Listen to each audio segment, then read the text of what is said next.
Welcome to We Are Women, Unapologetically, the podcast that talks about the good, bad, ugly, and awesome. Careers, life transitions, confidence, and everything in between. Because shift happens, but you don't have to do it alone. Welcome to We Are Women Unapologetically. My name is Jessica Cumming. Today I am accompanied by Dr. Brandi Kelly. Brandi brings over 20 years of heart, hustle, and hands-on leadership in education. She is a licensed clinical social worker and Maxwell certified coach who has served as a school social worker, principal, and superintendent. She has been recognized with the Distinguished Elementary School Principal Award and the Middle School Principal of the Year Award. Brandi is also the founder of Spark Hope EDU. Through her hope system, habits, optimistic outlook, purpose, and excellence, she shares the good stuff, hope, love, and joy. Her mission is to equip leaders to build resilient schools and communities where people feel seen, heard, and valued. Brandi, welcome to the show. Thank you, Jessica, for having me on the show. You have had quite an amazing story along the way, and this has all turned into a coaching system and a book. You have done a lot. Can you please go ahead and just dive right in and tell me a little bit about you and your journey? Yeah, so to start with telling you about my journey, I have to go back to when I was a teenager. When I was 15 years old, my brother Brandon drowned. He was just in 7th grade when he was really just taking a horseback ride one day with our little brother, Dustin. And they decided to try to cross a creek. And that tragedy changed everything. In that moment, I could have become bitter. I could have become broken, but instead, something remarkable happened. We looked for Brandon Saturday night, Sunday, and into the day on Monday. And my community showed up for me, for my family. They surrounded us with love, with support, with compassion. And in that space of deep, deep grief, I saw what hope looked like in action. And so because of that tragedy, I developed a system of hope. It's been a process over a long period of time, over 25 years, but it really culminated when I wrote my book, Lead with Hope, Building a System of Self-Efficacy. All of the lessons I share in that book are about lessons and blessings, what leadership has taught me along the way. Leadership's not about titles or training. Sometimes it's born out of those places where our hearts have been broken. And that's exactly what it was for me. It's quite the beginning of your journey right there. Yes. And Yes. you mentioned that he was in 7th grade when this happened. So my guess is that there wasn't as much social media being utilized then. The way to contact people, this was like old school, boots on the ground, word of mouth, and your community showed up. Absolutely. It was 1990, and you're right. There wasn't social media. I remember having an argument with my mom because I wanted a teen line way back in the day. I don't know for the listeners out there if you remember the teen lines, but we didn't have a mode to contact each other. And so my parents sent me on to prom that night. I was getting ready for prom when my brothers went on that horseback ride. And I joke and say sometimes that I felt like Cinderella. My chore every week was to clean the house, and I had to clean the house before I could go to the ball that night. And it wasn't until Dustin came running into the house and he said, "Brandon fell in the creek." And I didn't think of how terrible that event was going to be for our family. All I could think of in that moment was the fact that I just mopped the kitchen floor and he just came in there with mud on his feet, right? I mean, perspective. And when you think about perspective in our life, it changes everything. But my parents sent me on to prom and they went to look for Brandon that day. And I got to prom and somebody said, "She's at prom and her brother's dead." We didn't have cell phones. My mom and dad couldn't call me. They couldn't tell me what was going on. I didn't know anything. So we went to the bridge that night from prom. We left prom early, me and my prom date. We went to the bridge, and it was like a scene out of a movie. there were news vans already lining the street there. It was an old abandoned rest area and a bridge that was no longer used. And there were vans lined up there. And I remember in my prom dress, my date in his tux, we went and we looked over that bridge, and the creek was high. It had been raining for a long time, and it was swirly. It was angry.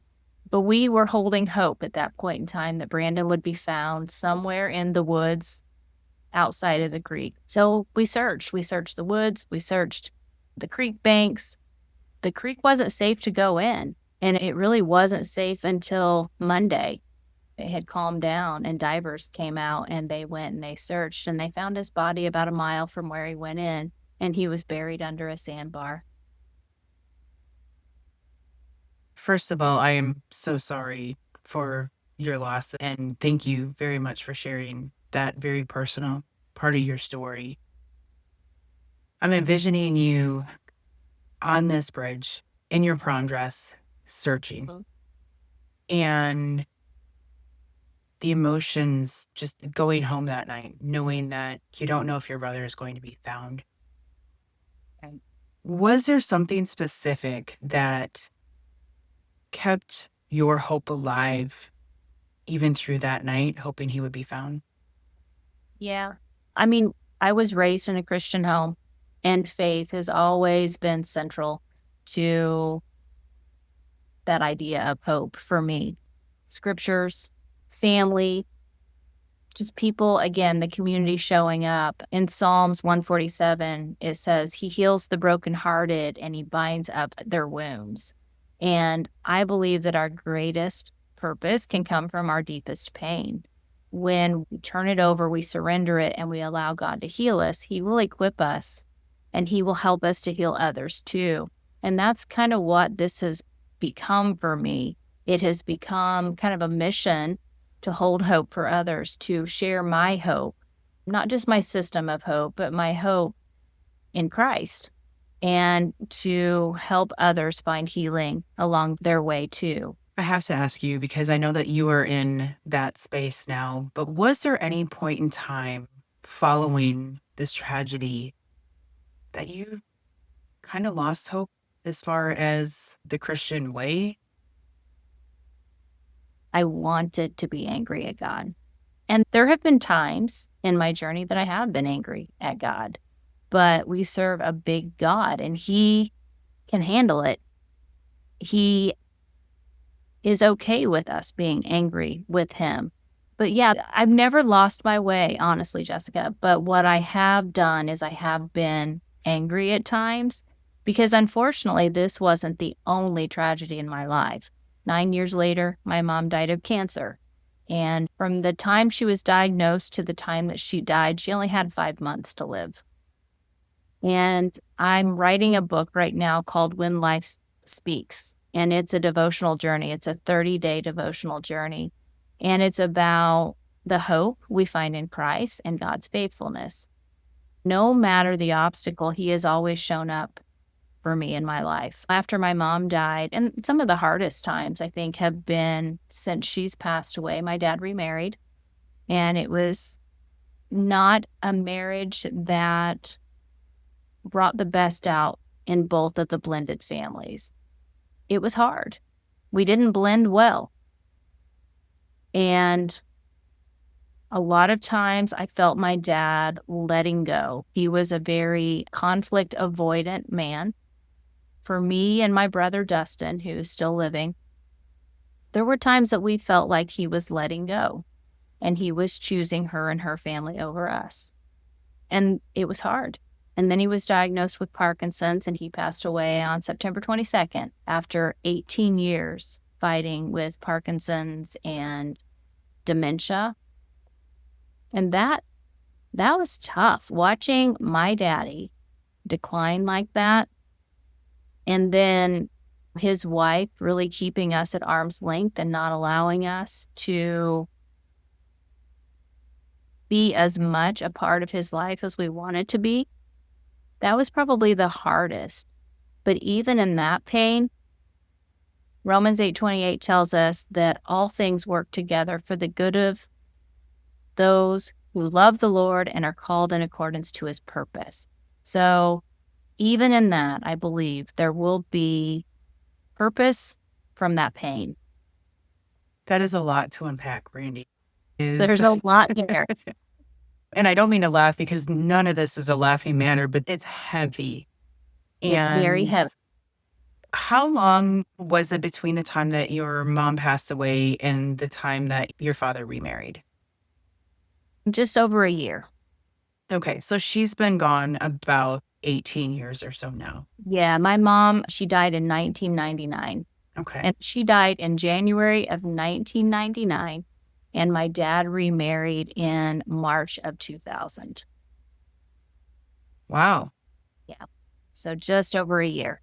So 1999 going into 2000, and then having to look at such a lengthy battle with a disease. How do you even start to process going from losing one parent to a disease to essentially finding out that your father now has one? Yeah. And, they say sometimes ignorance is bliss. I had no experience with Parkinson's, didn't even know at that point in time that dementia could be something that would come along with the Parkinson's disease. And, my mom died in 99, dad remarried about a year later. And then it was a few years. He was 60 whenever he was diagnosed with Parkinson's. He had it for 18 years. That's when things really started to get bad with dad. He was kind of stuck in his house and he didn't go anywhere. He didn't socialize. And the dementia started to really act up.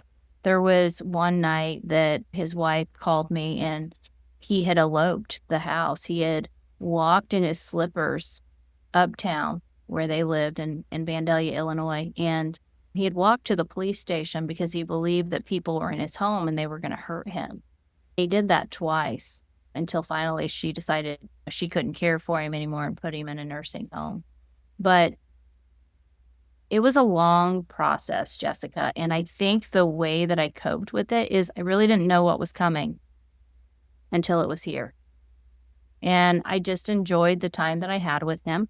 But two, I was building a family and a career all the while. I have two beautiful children and I'm married. I've been married now for 33 years. And so that support system, I really leaned into my values, my faith, my family, my community, and my service as an educator. And that helped me a lot. I want to talk about you and being an educator, but before we do that, I just would like to ask for any of the listeners out there that maybe are at a point where they have just found out that their own parents are looking at one of those battles, and maybe it's not even one of their parents, maybe one of their friends. Cancer, it doesn't have an age that it goes towards. Any words of hope for them? Absolutely. We are wired for social connection. And sometimes whenever we're dealing with these hardships, for a variety of reasons, with my dad and his wife and the blended family situation, there was a time when things got really ugly and I was embarrassed about the way things were being handled. We're wired for social connection. So don't isolate yourself. Don't feel any shame or guilt, no matter the circumstance that you're going through. Find somebody, whether that's a friend or a family member. Maybe it's a church that you can plug yourself into or a mental health provider. Now you can go in person, or there are companies like Headway or BetterHelp that you can do virtual therapy. Don't isolate yourself. Ask for help. It's okay. And take care of yourself because you can't pour from an empty cup. It's one of my favorite lines is you can't pour from an empty cup. No. The underlying message of this all is really, you don't have to do it alone. No. And I think that oftentimes, especially as women, regardless of what we are battling, we really have a hard time asking for help. Yeah. And that's part of the reason that I created this show, is to allow women to see, and men too, because a lot of men see themselves in some of these stories, is that you don't have to do it alone. And there is a community out there, regardless of whatever your circumstances, that you can find if you're looking for it. And to your point, encouraging people to look for it. Absolutely. You got to find your tribe. You got to find your people that are going to encourage you and lift you up and support you through the hard times in life, because it's not if it happens, it's when it happens. It's going to happen. We are, unfortunately, in this life, there's going to be trouble. We know that. We've experienced that, some of us more than others. But find the people that are going to support you, encourage you, lift you up, and help you to be the best version of you. I think that's a great way to transition into your story in being an educator, and how you were lifting people up and how you were in the educational system. Because to be honest with you, especially in the last decade, I can't imagine what it has been like being in the educational system. And can you tell me about your journey there? Yeah, absolutely. So, the reason that I got into education was because of Brandon and his death. At that time, our school community was amazing. His peers got on a bus and they came to his funeral. They created a memory book. I still have that memory book to this day. The people in that class stay connected. They're bonded. And I'm still in touch with many of them.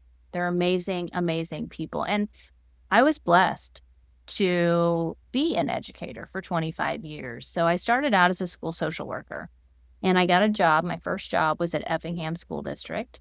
And I was a school social worker specifically in the area of special education. So I did assessments, I did some counseling, I worked with some parents, did classroom observations, classroom guidance lessons, so many things.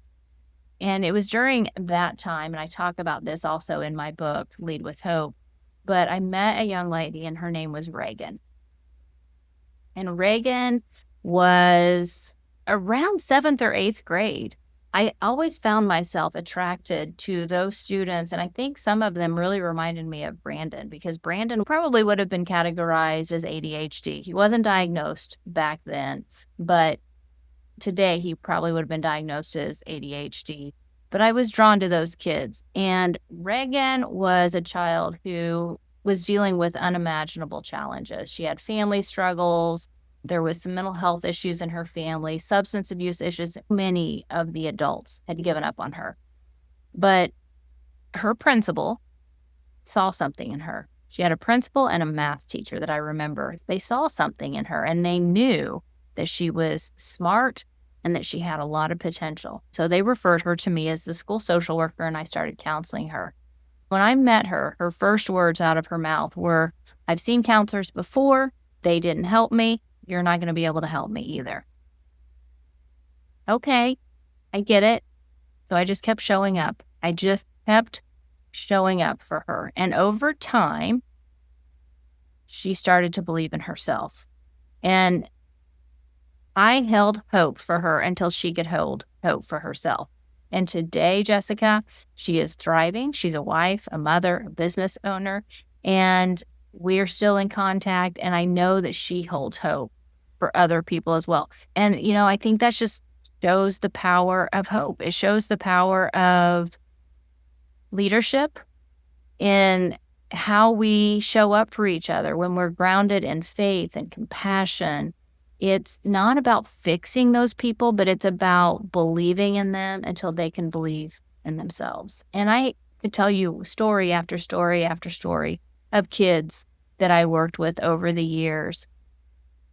Amazing kids, unimaginable struggles that they dealt with. But I found so much joy in just helping them become a better version of themselves. But I always had that thought in my mind that there was more, that I needed to do more. Maybe I needed to be more. I don't know where it came from. Maybe it was a God thing.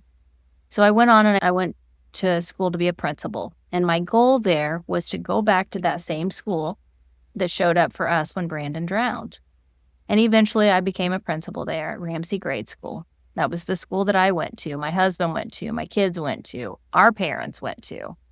I thought I would retire from that school, but you know the saying, you make plans and God laughs. Amen. That was not to be the case. So after about 4 years, I had met somebody in Mount Zion, Illinois, and she came to my school and she invited me to apply for a job in Mount Zion.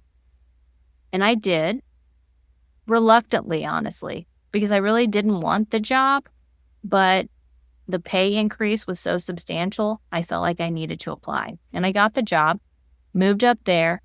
Fast forward, I became a superintendent after that job. And it was in the superintendency. So I was a principal for 10 years and then became a superintendent. And it was when I was a superintendent, I just didn't feel content. I didn't feel fulfilled. I didn't feel like I was living out my purpose. I kind of hit a wall. I was extremely stressed out. I was dealing with unimaginable pressures, a lot of keyboard warriors, because social media is rampant right now. A lot of union issues in that district. And I started having a lot of health problems.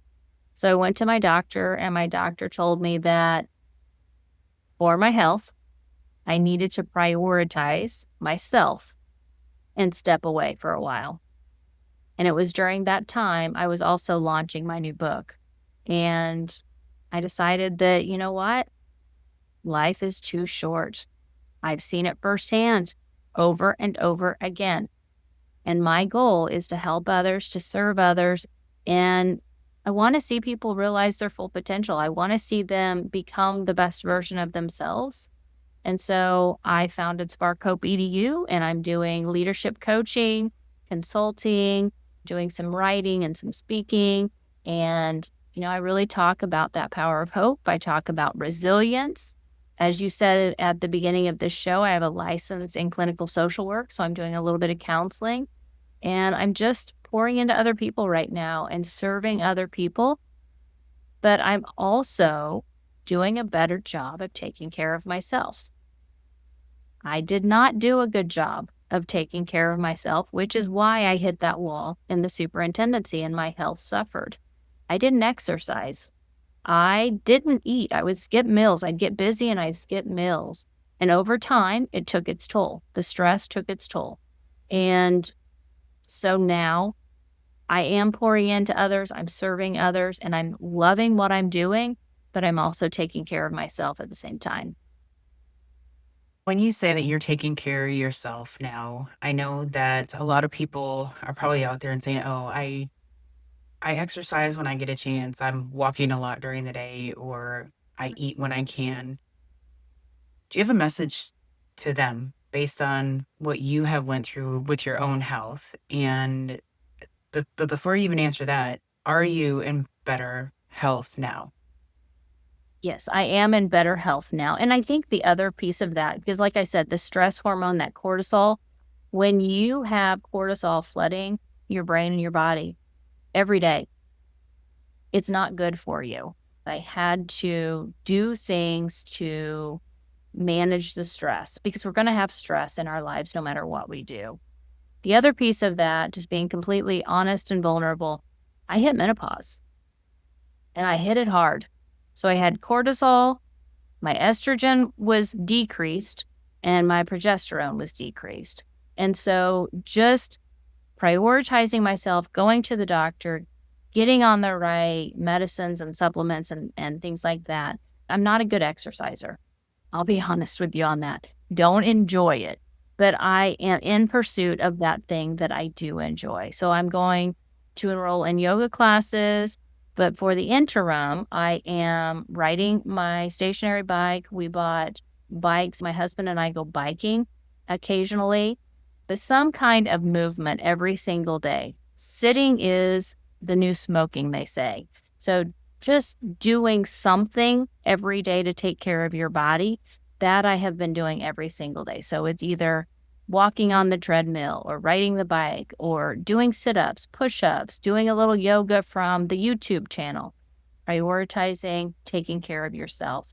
through movement, meditation, deep breathing, spending time with other people, that social connection piece. There's an old study from Harvard, an 85-year-old study, and it talks about the secret to long life is having healthy relationships. So investing in yourself in that way is also important.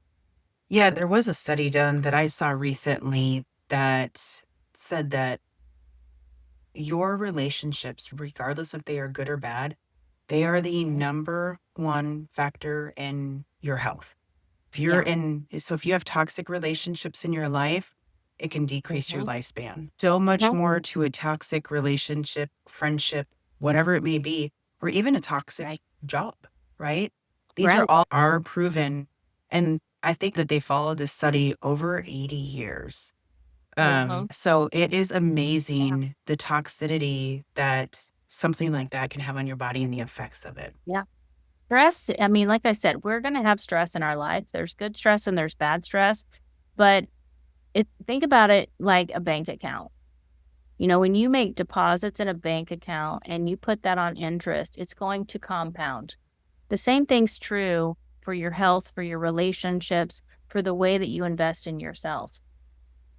And I think you need to envision your life in 5 years, 10 years, 15 years, 20 years. And if you do what you're doing right now, are you going to get to where you want to go?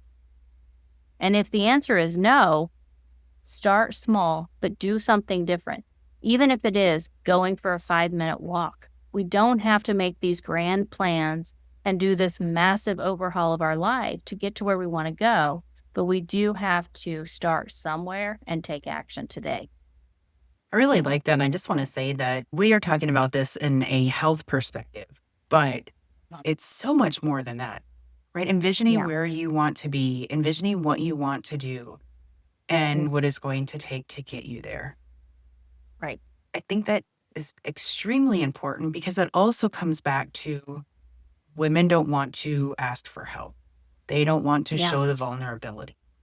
And you just mentioning menopause, that is something that is not only vulnerable, but it's very real.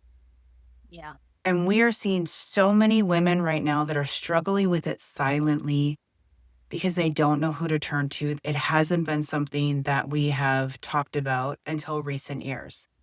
And I'll be vulnerable right back and just say that I was just talking about perimenopause with my doctor last week and the early signs of it and, all of these different things that we never knew. We just thought it just happens, but we don't talk about it.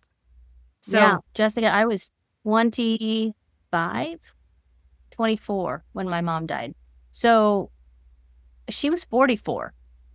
It wasn't timely and we didn't talk about this stuff. You are either going to know someone or you yourself are going to go through it at some point in time. So we need to educate ourselves about perimenopause and menopause.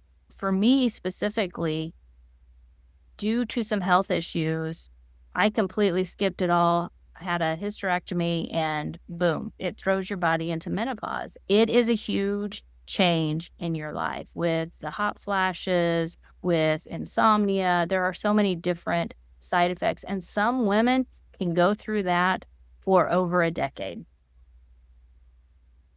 So it's a very important issue. It is. I'm starting to go through some of those things. I end up having to go buy a bed jet to put on the edge of the bed at night so I can stay cool and my boyfriend doesn't get froze out of the room. And, just noticing changes in my monthly cycle, the frequency, and having to be put on progesterone. And then all of a sudden, things seem to be normal. And then they change again. And there's other things that we don't talk about, the hair loss, the unwanted hair growth. All of these different things that some women just don't think about or acknowledge. And so I think it really is important to say, if you're experiencing any of those, talk to your doctor. So with you said that you ended up having a hysterectomy. And I do know that throws everything straight in, like you said. Yeah. My assumption would be now is that like hormone replacement having to experience. Yeah, so I had a hysterectomy, but I kept one ovary. So I had estrogen. The levels are different all the time, up and down. And so I've been fortunate in that I have been able to manage that with supplements. I tried hormone replacement therapy and it just didn't work for me. Some people get amazing results with that. For me, it did not work. It made my emotions much more turbulent. Now, again, it doesn't do that for everybody. Some people have very good results, but for me, it did not work. So I am managing the symptoms with supplements and vitamins and just the foods I eat, things like that. Getting some exercise every day and being intentional about my lifestyle choices. It's interesting because everything we talk about, we hear it, right? We hear it from doctors that diet and exercise are so important. But when you are all of a sudden told that you need to change, this has to change, Right. we listen a little different. Yeah, for sure. But if we went to listen the first time, maybe we would not be put in that position. And I know that I am in that same boat. I have celiac disease and I was diagnosed over 20 years ago now. And so I understand, but I knew that there was something wrong. Yeah. But we get to the point where there's something really wrong Right. before we look at making changes. Yeah. We're going to invest in ourselves one way or the other. We can either do it proactively or we can do it reactively. And if you're doing it reactively, it's because something has went probably really, really wrong. So, why not just start small and invest in the healthier food choices or the 5-minute walk or the 20-minute walk, whatever it may be. And if you can pair that with social connection, one of my favorite things to do is to go on bike rides with my daughter and her husband and my grandson. And my husband and I do that occasionally. Best days ever, whenever you compare it with the people, the places, the things that you love. Fuel your passion while you're doing it. Now, you said that you have a grandchild as well. So tell me, you mentioned you have, you have 3. Okay. So you mentioned that 3 grandsons. Okay. So 2 children, 3 grandchildren. Yes. Tell me what that has been like. How old are they? How is it being a grandmother, especially now that you're not really tied to the school system and education and you're doing the things that light you up? Yeah. So, I took the superintendent job to get closer to home, to get closer to my family, because I knew my daughter was going to be having her first child any day now. She'd been married for a few years. And I moved back to this area in 22 to take that job. She had my first grandson the summer. Let's see. Yeah, he's 3 now. So it was the summer I moved back in July. 6 months after that was my second grandson. My son and his wife had their first child. And then they have now had their second. All boys. Oh So my I have gosh. a 3-year-old, a 2.5-year-old, and an 8-month-old. And they are the absolute best. I say it's the best job I never wanted. And we went back and forth about what they were going to call me. I didn't want grandma. I was being very vain. I didn't want grandma. So we landed on Nana. And now one of my grandsons call me Nene. And you know what? I don't even care. That is so sweet. Yeah. That is absolutely adorable. In my family, there's 3 of us that we were all born within a year of each other, all cousins. And we have another set of 3. I was the girl in the first 3, and then it was 2 boys, and then the other set is 3 boys, and they are all very close in age like that as well. You may have a lot on your hands Yeah. in the upcoming years. I just think about what Yeah. we put our grandmother through when she would agree to watch us. So Right. I'm sending you some added prayers in advance as they get older, because Yes. it definitely, the attitudes will start to come out, their personalities, I should Sure. say. We So just did our first sleepover this last weekend with the 2 oldest boys. And my husband slept on the couch and the boys slept in my room. And I had a pallet on both sides of the bed, and that was the intended location for them to sleep. But it wasn't how it ended. One of them slept on a pallet. The other one basically slept with me. And I have a sleep number bed. Needless to say, my sleep number was not very high that night. I can only imagine. Yeah. Well, I'm glad that you're getting that time with them. How would you say that your overall perspective has changed since your superintendent job to what you are doing now? Yeah. So, like you said before, I'm not tied to a schedule. I think in education, sometimes we get institutionalized. We're tied to a bell schedule. We have all of these things that we have to do on a schedule every day, the same routines, the same rhythms. And it's good to have structure, don't get me wrong. I think structure is important, but it's also very liberating to have the flexibility. Like now on Fridays, I spend time with my grandsons. That's just their day. And occasionally through the week, I may go see them. Whereas whenever I was working as a superintendent, I had a lot of extracurricular activities that I supervised in the evening or board meetings. And money's important. We all know that. Time is the most freeing resource that we have. And when we are in control of our time and how we spend it, that has been an amazing feeling. Just knowing that I can do what I prioritize when I prioritize it in my life, that has provided a lot of freedom for me and for my family. When you decided to step away from being a superintendent, was there any one specific thing that had happened in addition to the doctor saying it? Whenever the doctor said it, Jessica, I didn't know I was done. I hadn't made up my mind at that point in time. There had been a lot of things that had happened. And I don't think people understand that in education, as a superintendent, I had a parent who threatened my life and my husband's life at one point. I had people that would email if I called a snow day or if I didn't call a snow day. They would email me and tell me that I don't care about kids because I didn't do whichever way they thought I should go. There's a lot of hurting people out there, and we all know that hurting people hurt people. And I think that that is why the work that I do now is so important, because you have to know yourself well to be an effective, strong leader. You have to know what your triggers, your blind spots, your motivations, your desires are, and you have to know what you value and prioritize what you value consistently so that you can set that vision and live out that mission for that life of excellence that you envision. And so all of the traumas, all of the tragedies, personal and professional, I think at that point in time, it just taken a toll, and that's why I was dealing with the health issues.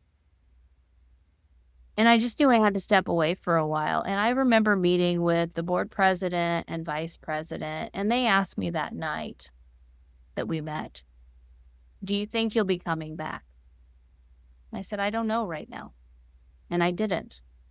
It took me a few weeks to get clarity on that, to step away and to get clarity. But I would be lying to you if I said that there weren't moments, especially in the first month or so, after I made the decision to completely step away. I remember one specific moment where I thought, oh my goodness, what have I just done? I just blew my life up. I worked for 25 years, got a doctorate in educational leadership, and I'm going to start over? But it was the best thing I could have done for myself and my family. And building this business, it's taken a lot of confidence and a lot of courage.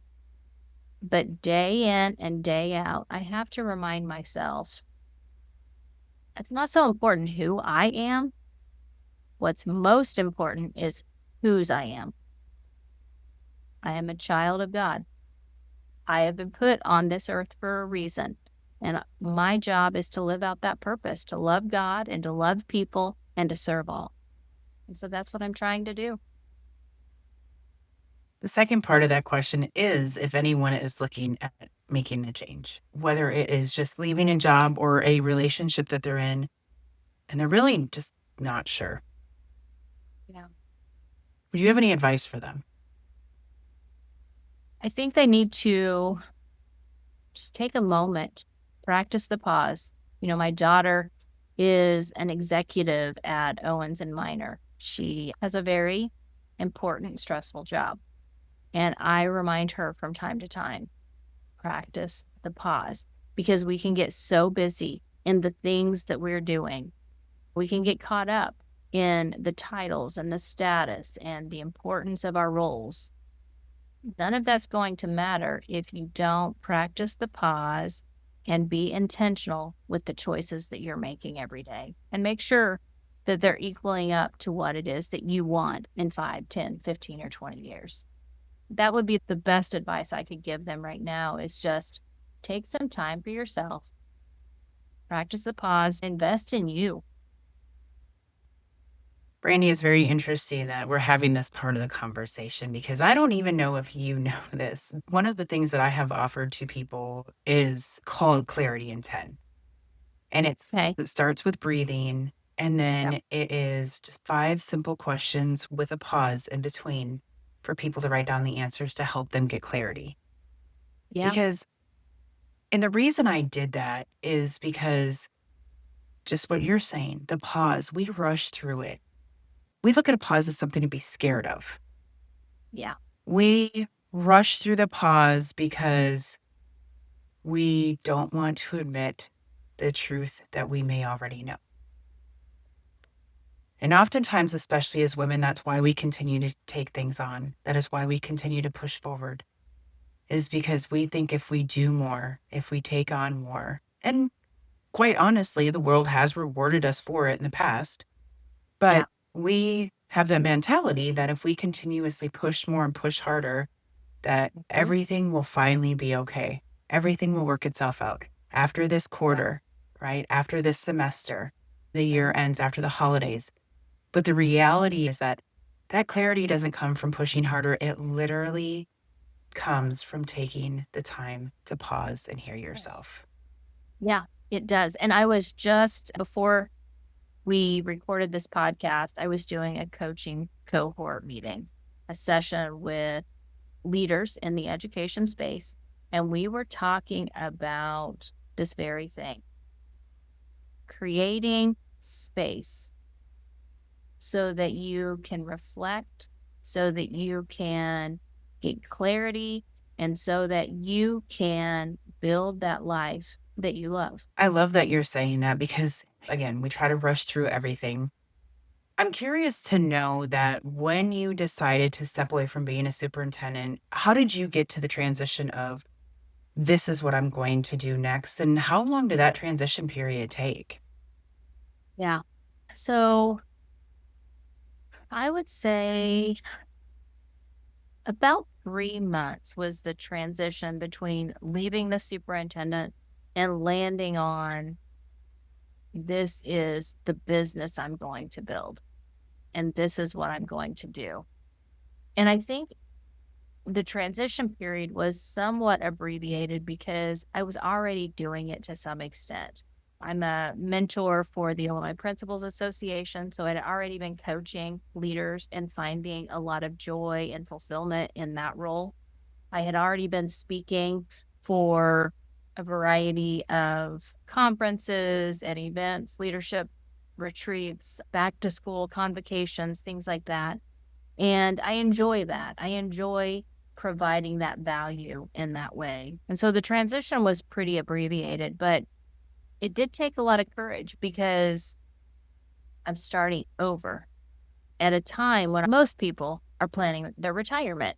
I could retire with full retirement in 10 years. It's unheard of to leave at this point in the game. And a lot of people probably are like, what is she thinking?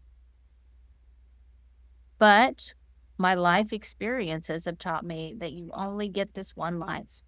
So make it count.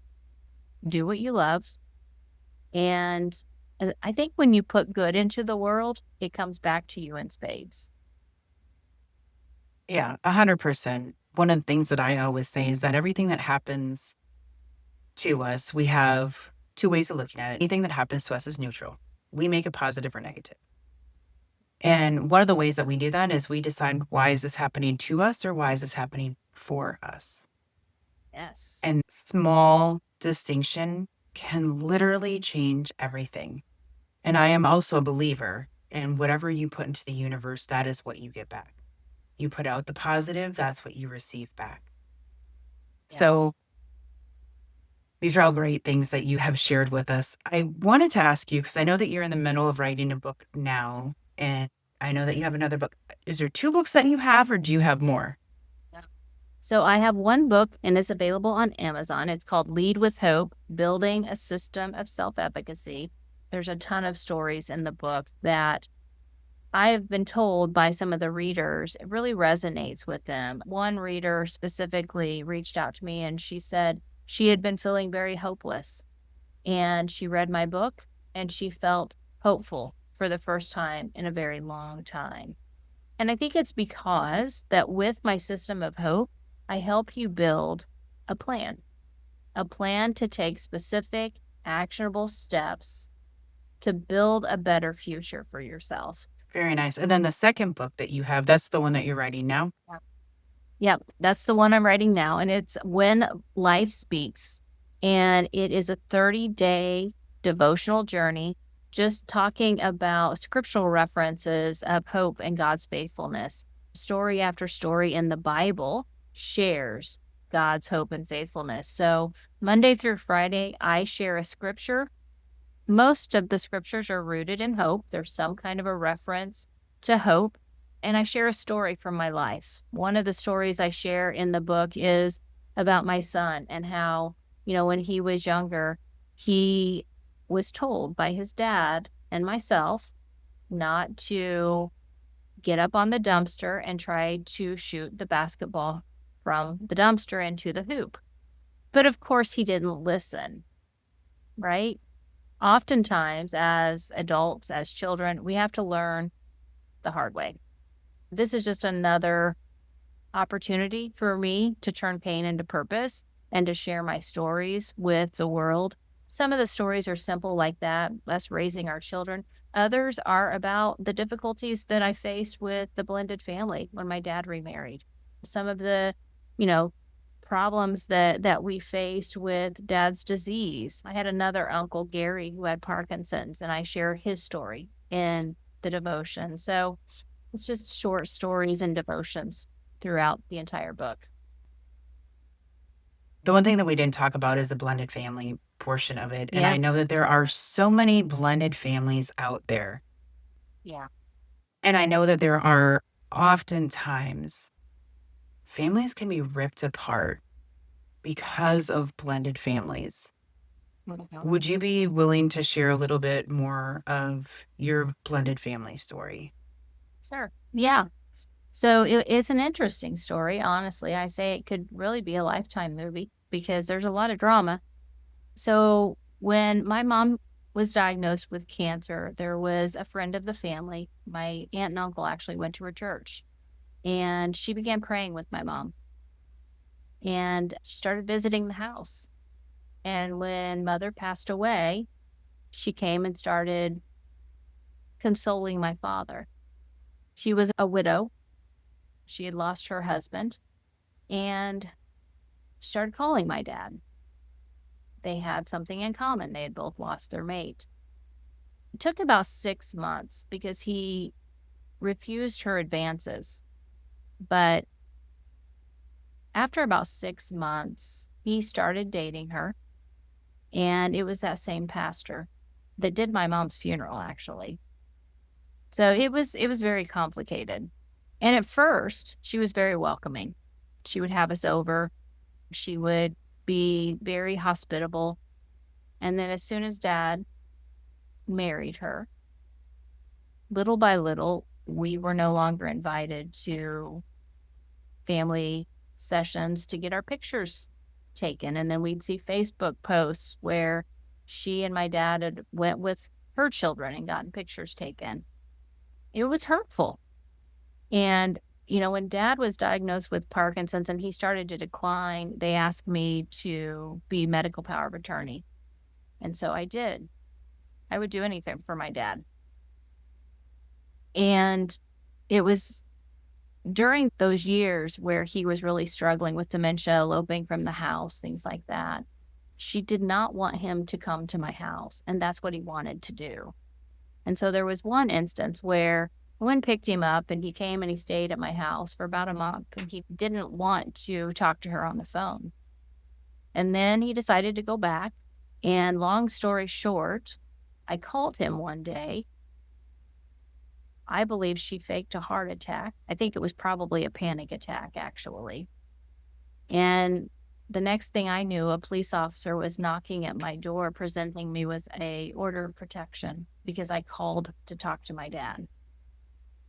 It got dismissed, but she took an emergency order of protection out on me. And when Dad went back to her house again, it was about 6 months before I could see him again. And she put him in a nursing home on my birthday. So there was just a lot of things that have been said and done that have been hurtful. But again, hurting people hurt people. And I know that she has a lot of hurt, a lot of insecurity, and a lot of fear, And my dad and I were always close. I was Daddy's little girl. And for some reason, she was threatened by me. So she tried to limit my contact with my dad. And little by little, she succeeded. But after 18 years, him fighting that battle with Parkinson's, he's been rescued to heaven now. And he is with my mom and my brother. And he is no longer in pain. So, at the end of the day, we can ruminate, we can dwell on the negative, or we can find the positive, even in the worst of circumstances.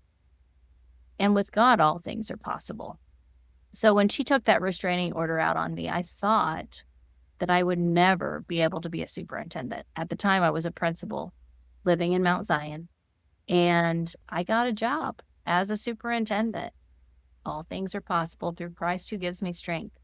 And so, again, just turning this around, turning the pain into purpose is, I think, where we find our hope. And we find it in the source of hope, which is Christ. I'm going to tell you right now that resonates with me quite a bit. And I was more estranged from my mom after she remarried. I was told a month before they were going to get married. And then she said, oh, it's not going to happen. We don't have enough time. And then the day before she called me, she asked me what my last name is. I was like, just don't play games. Like, what's going on? Yeah. She said, tomorrow it's changing. That's how I found out she was getting married. Yeah. I didn't realize that and out of respect for you, I'm going to say it this way. I did not realize that your father's second wife Right. was a pastor. Yeah.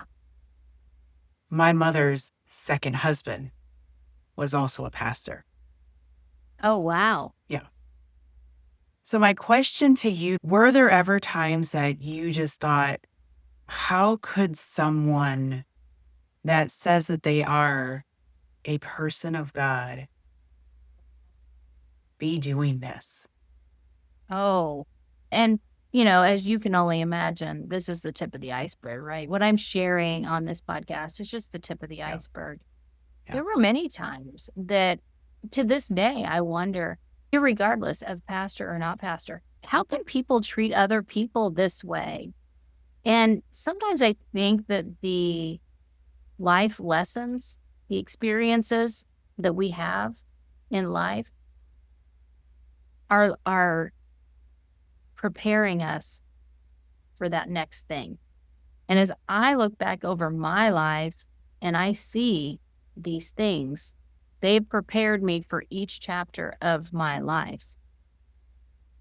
But if I go back to my life's purpose, love God, love people, serve all, it's when we get our eyes off of God And we get so focused on the circumstances and the hardships and the obstacles and the challenges, because really what we're doing then is we're saying, for me, we've got our eyes on me, self-serving. We need to look outward, first to God, then to people, and loving people. And I believe that whether you're a pastor or you're not a pastor, you still have baggage. You're still a human being at the core. The sad part of that, though, is pastors, the Bible, it says, touch not the anointed. So they're held to a higher standard. And they will come into a day of judgment for the choices they have made, just like you and I will be. But I believe they are held to a higher standard. And I pity the person who does not repent if they have intentionally afflicted evil or caused somebody to stumble because of their self-interest, their evil, their pride, their ego, fill in the blank. We can all ask for repentance and be forgiven no matter what we do. And God will forgive if we come to him with a sincere heart and we ask. But for the listeners, I would just challenge them that if they're dealing with one of those questions, one of those struggles, maybe they've looked to somebody and they've disappointed them. And especially if that person is a pastor, don't get caught up on that person. Turn your eyes to God. Get in the Bible. That's where you're going to find the promises. And one day, hopefully, you're going to be rescued to heaven too. And there's not going to be any pain or any suffering. There's only going to be the good stuff, the hope, the joy, the love, the faith, all of that, because we'll be in relationship, person to person with God, with Christ at that point in time. Is there anything else that you would like to leave our listeners with today? That's a great question, Jessica. If I can, I'd like to share one last story. Not long ago, I was coaching a group of school leaders, and I challenged them to do one small act of encouragement every day. And one principal started writing handwritten notes of gratitude to her teachers. Within weeks, I started hearing about small, subtle changes. Stories about staff members who felt seen, their collaboration in their school increased, and students even started noticing a difference. And I realized this, and I have over and over again in my leadership journey, that leadership isn't built in the big moments. They're built in small, consistent actions that compound over time and change people's lives. And somebody listening might think, well, I'm not a leader. Well, I want to challenge your thinking on that, because we're all leaders in our own right. Some of us are leading a home, or we're leading a business, or we're leading a school. We're leading in our own right in life. And Luke 16:10 says, whoever can be trusted with very little can also be trusted with much. Small acts of hope create big ripples of change. And the most powerful people, the most powerful leaders, lead through those daily habits of the good stuff, the kindness, the gratitude, and they do it consistently each and every day. Well said, Brandi. Thank you. And for all of the listeners out there that want to get in contact with you, what is the best way for them to connect with you? The best place to reach me is my website, sparkhopeedu.com. And on my website, there is a tab on the top header, and it says book your free consultation. So if anybody just wants to touch base with me, talk to me about the services that I provide, or you just want a virtual coffee chat to talk more about something that we have discussed here today on this podcast, I welcome you to click that tab and just connect with me. Or you could email me directly at bkelly@sparkhope.edu. And I am available on most every social media platform. I also have a podcast myself called Lead with Hope Podcast. I just looking forward to connecting with anybody that wants to talk more. If this resonated with you, please share it with a friend that needs to hear this message. And until next week, stay fierce, stay bold, but most importantly, stay unapologetically you.